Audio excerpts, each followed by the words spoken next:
I'm going to talk about starting on hills better.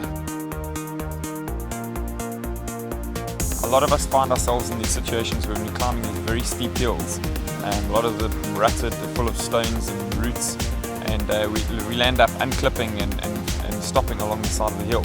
So what we want to do is, I'm going to give you a couple tips on how to get back on that bike and climb that hill better. The first most important thing is, if you are climbing a steep hill and you do stop halfway, it's generally going to be a part where there's loose rocks, and it's not the best idea to get back on right there. Push a couple steps and look for something solid, either a big rock or a root in the ground. Use that as leverage to push yourself off on the next climb. So basically, if you're finding yourself a rock, you place your back wheel on that rock to avoid, when you start accelerating and when you push down, you don't want your back wheel sliding back. So you want something solid behind it to give yourself a push off.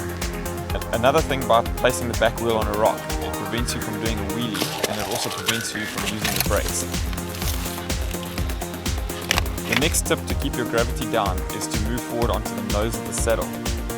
By keeping yourself a little bit further forward, you can keep traction on the ground. That's pretty cool. And when you're pushing off, what you want to do is you want to align your crank, your strongest foot first. So if you're right-footed, you want to bring that crank up forward. Clip your foot in first, and get it ready for a big power out. What you want to do is you want to keep your eyes ahead, you want to relax your grips, and when you're pushing off with your other foot, you want to actually kick it off into the ground. That'll give you the best possible start. The biggest thing to keep in mind is momentum. So once you start off and pedaling, don't clip in your other foot until you've got enough momentum.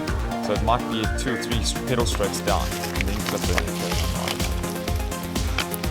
Yeah, so climbing steep hills is always tough, so I would try and practice and keep these basic steps in mind. Find a rock, right foot forward, and push off with the left foot, and yeah, keep momentum.